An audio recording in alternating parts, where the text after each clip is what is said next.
Hello everyone and welcome to this course on modern application development. Hello everyone.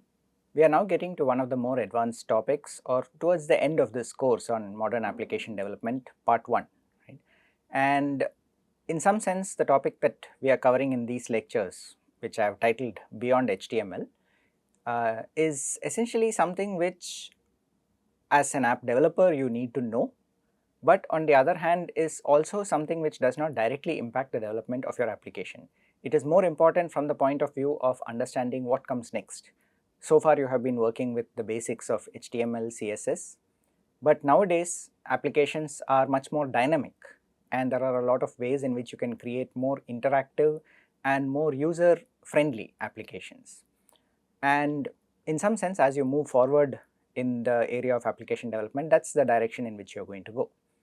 So it pays to sort of know a little bit about what comes next, what comes beyond HTML, how do you extend HTML, what are the ways in which you can improve the functionality in your application, and that's basically what we are going to look at here. Now, I also need to add that this is probably one of the more controversial set of topics that we have. Controversial not in the sense that there's anything wrong with it, but that many of the topics over here are very subjective. I mean, people have strong opinions saying that one framework or one language or one way of doing things is the correct way of doing it.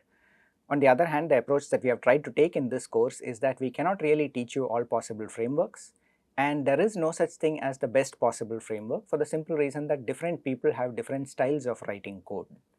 So the best that we can try to do is to try and teach you the fundamental concepts, and hopefully whenever you see anything new, any new framework or anything else, you should be able to view it in that context of the different concepts that are there and figure out whether this works for you or not. So with that in mind, please keep that clearly in the picture, right? Some of the concepts over here of course are fundamental. You need to understand them in order to see how to move forward. But some things which come later in this lecture, such as for example the different frameworks that are available, are very subjective and different people tend to have strong opinions on which one is better or which one is not suitable for a given purpose. I am not going to get into the relative merits or demerits of the different frameworks. All I am going to do is present a few choices and as far as possible focus on the fundamental techniques, and then it's up to you to sort of see what works best for you. So we are going to start with a word on the evolution of the HTML markup language, right? Once again, I would like to emphasize that HTML is not really a programming language. It does not have control flow constructs. It does not have if-then statements, so to say, right, which allow it to sort of execute loops which are required for arbitrary functionality. It is meant for a specific purpose, which is markup, and it does that job pretty well. Having said that, there were a number of reasons why people wanted to change it or improve upon it as time passed. Okay, so let's look briefly at how it evolved to the state where it is now, and to try and understand where we are now so that we know what is likely to happen in the near future. So before talking about HTML itself, let's look at the general idea of markup languages, right?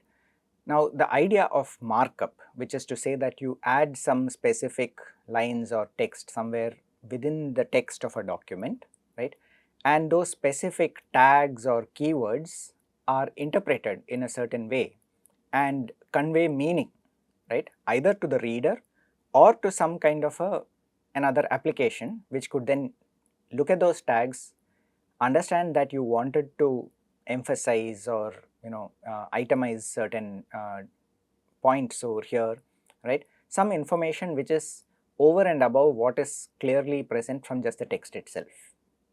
Okay, so that was the idea behind markup language, and it originated pretty much in the 60s, right, so 50 years old, more than 50 years old at this point, right.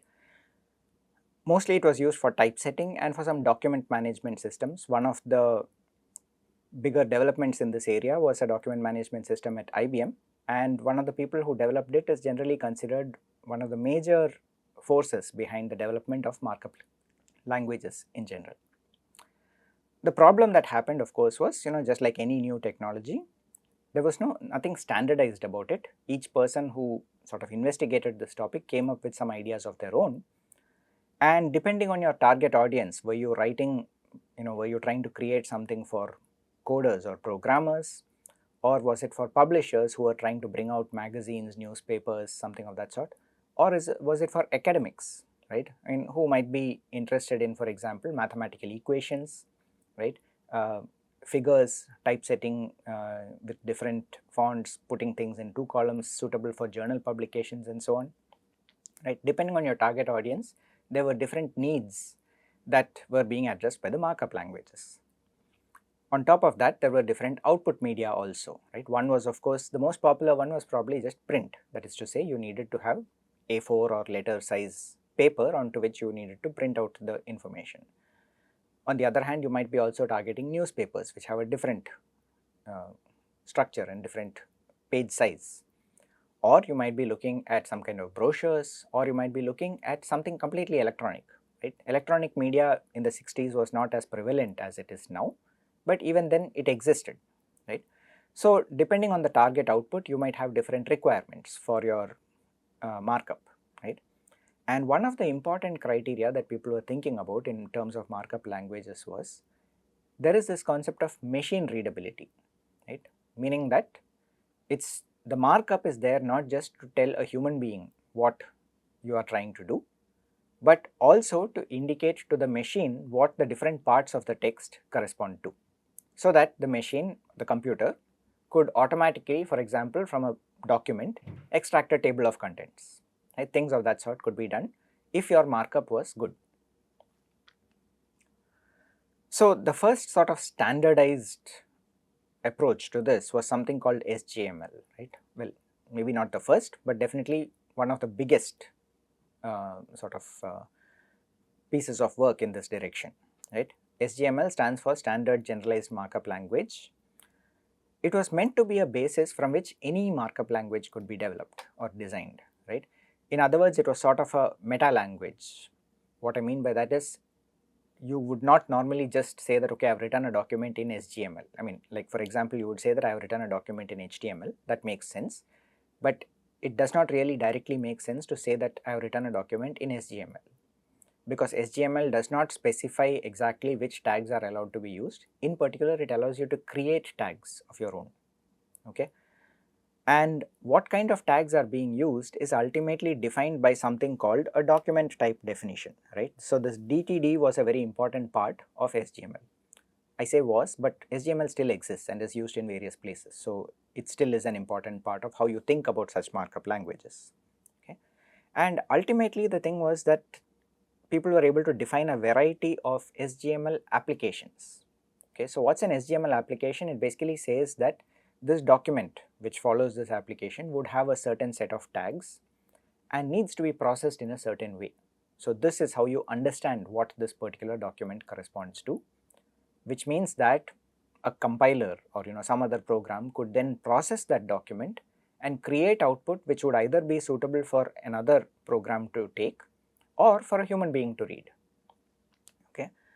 Now, it had a couple of basic postulates on which it was designed. One of them was that it was something called a declarative language, okay? So declarative is something which you might come across more and more as you sort of look at different styles of programming.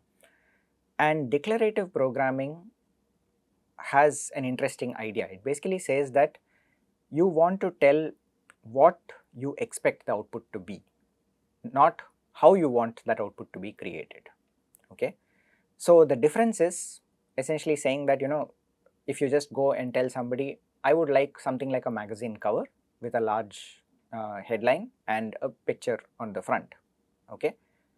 That would be a declarative way of saying it, whereas an imperative way would be to say, take an A4 sheet, create text with this font size, place it at 1 inch from the left hand margin and 1 inch from the top margin, okay? In other words, the imperative way would state precisely what are the steps to be taken in order to achieve the final result, whereas declarative would sort of give you information about what is desired, and how exactly that is achieved is then up to another program or another application to figure out, okay? Declarative is in some sense more friendly to humans, okay, because if I can get by with a declarative way of programming or of specifying something, it means that I can think at a higher level of abstraction, and the details of how it gets implemented are left to another program. On the other hand, SGML is also rigorous, meaning that it was meant to have a very definite document structure. There are ways in which tags can be opened, ways in which tags can be closed, ways in which tags can be nested, what kind of tags are permitted in different places, all of that was clearly defined, which meant that it could actually hold fairly complicated data structures, or even it could be thought of at some level even like a database that could be used to store information. Okay. So those were some of the postulates behind SGML. As you can imagine, this kind of generality that people are looking for, while it's a great idea, has a flip side, and usually that flip side is that it makes things difficult to implement, either to implement or to understand even. Okay, so for a lot of people, SGML ended up being too complex to really appreciate, and people started looking for shortcuts. Is there a simpler way that I can do this? Do I really need to go and make a complete document type definition? Do I need to have all of these tags? What happens if I make a slight mistake here or there? It should be a bit more forgiving, right? So that was the sort of idea behind why people could not really stick to SGML. HTML, right, when Tim Berners-Lee came up with the idea of the web, he essentially intended HTML, the hypertext markup language, to be one specific application of HTML, meaning that it would have a set of tags which was defined as a particular subset or an application of HTML. But on the other hand, he realized that in order for it to be usable, you can't really be very strict with those tags. If you keep telling people that they have made a mistake in what they have done over here, they are not going to write HTML documents. Okay, so he took a very pragmatic approach and made it very lenient with parsing, which meant that it is forgiving of errors. So in other words, if you have not closed a tag properly, or you use a tag where it was not meant to be used, it would really not complain at all. The problem is, it meant that it was not valid SGML at that point, which meant that many of the applications or the other programs processing tools that were available for something like this could not really be applied for HTML, because they would try to parse an HTML document, find that it did not really follow the specification, give an error, but as far as the HTML browsers were concerned, that was perfectly valid, and you can go along with it. Over time, that became only more and more complicated. So when people saw that this was happening, they tried to bring it back on track, right? So HTML 2.0 was one attempt at becoming SGML compliant, but they still needed to support legacy, right? Even though this was only like 2-3 years into the development of the web, it still meant that there were enough web pages that would break if you tried to enforce SGML compliance. So that never really happened. So finally, HTML4 was the first place at which people could come up with something which was reasonably close to a true SGML application. But on the other hand, it still ended up having to have backwards compatibility, right? And to say that you can't just break all the web pages that already exist. You can sort of try and guide people towards writing new pages in a good way, but you can't break something that already exists. And with that in mind, it was always sort of a very tricky situation to use something like HTML4. So finally, HTML5, which we will get to later, just broke away from it completely. It said it's no longer an SGML application. It defines its own parsing rules, right? Which meant that it could automatically, just specify where it can be lenient, where it needs to be strict, what are the things that need to be specified properly, and so on. But we are getting ahead of ourselves. I'll get back to HTML5 in a moment.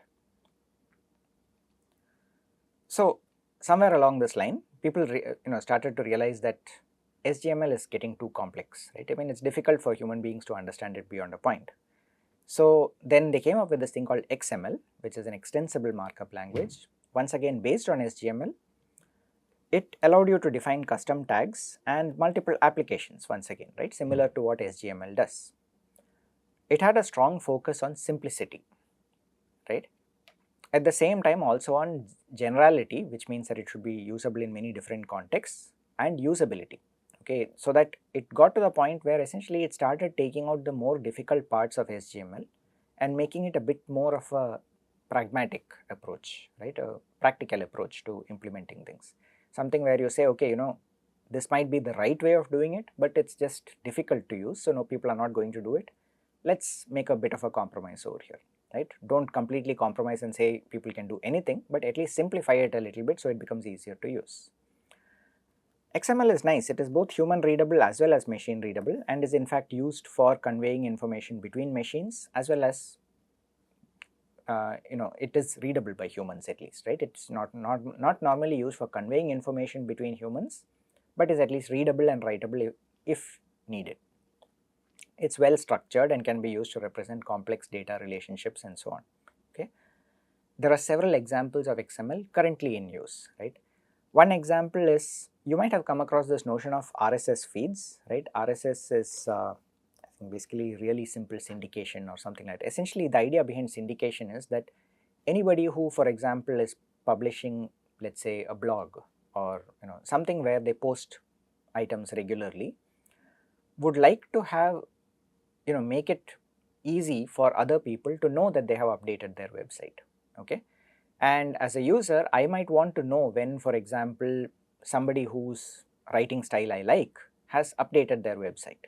Okay, so I can subscribe to something called an RSS feed. Okay, and an RSS feed essentially gives me information about what are the latest sort of updates on a given page and maybe a small blurb about them. Okay, and this is an example of what an RSS feed could look like. So XML was used as a basis for defining RSS feeds. You can see that the first line over here basically tells you that it is a format of, it is a form of XML. Okay, and then the rest of it sort of defines a bunch of tags. So you can see that there is a tag called RSS. So if you think about it, is it really possible that XML, the people who are defining XML knew that there was something called RSS that's going to come, and that inside RSS there would be things called channels which would need to have, for example, a publication date associated with them? No, so XML did not care about that. That's where it says that it allows you to design your own tags. Okay, and what XML allowed you to do is, it has a very neat structure, right? There is an RSS and a close tag RSS. Within that, there would be a channel which has a title and a description, and also some kind of a link to the actual web page of the channel, a few other pieces of information, and then probably a bunch of items in that channel. Okay, so this would be one example entry, some text containing an interesting description, some blog post, blah blah blah, and I would probably have another item after that and another item, right? So this channel would contain sort of a set of different items. Now, those of you who have been looking at this carefully might think, hey, this can be done with something like JSON, right? And you are exactly right. JSON was a much later development which precisely sort of takes the place of XML in some ways, right? It can mostly replace XML in many contexts, but on the other hand, XML is very well structured. It actually has even better parsing properties and so on than what JSON has. It was designed in a certain way. JSON solves the same problem in a different way. Which one is better? This is once again one of those slightly controversial topics which, at the end of the day, both have their place, both serve similar purposes, right? So which one to use finally comes down to the simplicity of and the tools that you have available to you. So another example of XML, right? You can see that now the set of tags is different. It says SVG, and within SVG it has something called a rect, it has a circle, it has text, right? What's going on over here? This is SVG stands for Scalable Vector Graphics. Okay, and what it allows you to do is to basically define graphic images. Okay, so it's SVG, it has a version number, width, XML, NS. So this XML NS is the XML namespace, right? And this XML namespace is sort of the document type definition, which tells you what are the types of tags that are permitted in this document. Okay, it allows rectangles to be drawn, so you have a red rectangle, you can have a green circle, right, filled with green, and in the middle of that you can have text, right, which basically says SVG. Okay, so the thing about this SVG language is that it allows you to specify certain drawing primitives based on which you can construct larger images. Okay, the nice thing is they decided to choose an XML based format for this. Now you might be wondering, where else is XML used? The .docx format which is used in Microsoft Word is now an XML based format. The .odt, which is used by Open Document or the LibreOffice document format, is based on XML, right? So all of those, in fact, if you take a .docx file, and you unzip it, right? I mean, you don't think of it as a zip file, but it's actually just a zip file containing multiple other files. If you unzip it, inside it you will find that there are actually multiple XML files, and you can look at each of them directly, okay? So the power of that markup, right, has been taken in many different directions and standardized in different ways. Now XML by itself is still a bit complicated and overly broad for the purposes of the web. So people said, okay, as far as the web is concerned, we are looking specifically at hypertext. Can we get something which is based on XML but is targeted specifically at the web? And that's how XHTML came about. Okay, it's based on XML. It's sort of a reformulation of HTML4 as an application of XML instead of SGML. It had the goal of cleaning up the HTML specification and becoming more modular and so on, right? And is actually a very neat and clean way of doing things, right? It uses XML namespaces, which means that it allows some amount of interoperability with other XML applications. So it looks as though this sort of solved most of the problems, but ultimately there was still this issue that you are still trying to adjust with other things, right? You have this XML which has been defined for a specific machine to machine communication purpose. On top of that, you are building HTML which is meant for sort of human communication, right? And at the end of the day, you do end up with some restrictions. It makes it a bit more difficult when you want to add extra features, right? XML has its own restrictions on how you can do certain things and so on, right? XHTML was very close to sort of the ideal scenario that we want. But around that time, there was already a parallel development that was going on, which said that we want to have another format called HTML5, okay? Why did this come about? Because people felt that at the end of the day, part of the problem with all these SGML and XML based approaches is that you are trying to be very strict with regard to how the parsing happens, because you need to follow all that legacy of the XML or SGML, and at the same time adding certain support for common features on the web like multimedia, right? Video tags, audio tags, canvases for drawing and so on would have been possible in XHTML, but would have required somewhat complicated tags and extra constructions. So people said, okay, let's just simplify this, add support for these latest features, remain easily understandable, because that was one of the beauties of HTML. It was so easy that you could actually write it almost like text, right? Whereas XML, all said and done, once you start defining the tags and the type definitions and so on, starts to get a little complicated, okay? HTML5 also wanted to remain backwards compatible, but finally what they said is they want to break away from SGML and say it's not going to be an SGML or an XML application directly. Most importantly, it defines its own parser, right?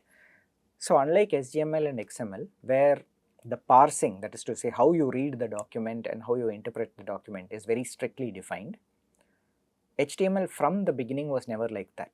So HTML5 finally said, let's break that, right? Let's not sort of try and enforce this thing where you have to have that strictness, but if you are going to relax it, let's be clear about where it is being relaxed, right? And they came up with their own sort of definition of how to parse a document, what things can be accepted, what things should not be accepted, and so on. Now, the interesting thing is HTML5 has this notion that it is the last version of HTML, right? Why is that? Because at some point, right, there was a lot of controversy once again in terms of the development of HTML5. There were two groups who were working on it. One was the W3C, the World Wide Web Consortium, and the other was WHAT-WG, right? So the Web Hypertext Application Technology Working Group. The interesting thing is this WHAT-WG was sort of a, I'm not sure how it's pronounced. I'm saying WHAT-WG, maybe there's a different way of saying it. But this is a group that consisted of people from Mozilla, Google Chrome, Apple Safari, right, Microsoft Internet Explorer. In other words, all the people making big browsers, okay? So even though the W3C had a lot of other members who were interested in the applications of hypertext and so on, the browser vendors finally got together and said, look, we need to be able to add certain kinds of features, and the way you guys are going about it is not fast enough or convenient enough for our liking. So we say that this is the way that needs to be done, right? So as you can imagine, at some point something had to give, and as of now WHWG is the one that maintains what's called the HTML living standard. Okay. So, the HTML living standard is a web based document, right, which you can actually go and look at and read through. The point is, since it is now called a living standard, what they say is it can be updated at any point. And whenever you say that something is HTML compliant, rather than saying it is HTML5 or HTML 5.1 some version number, you just say that it is, as of this date, it is compliant with the tags that are specified over there. Okay.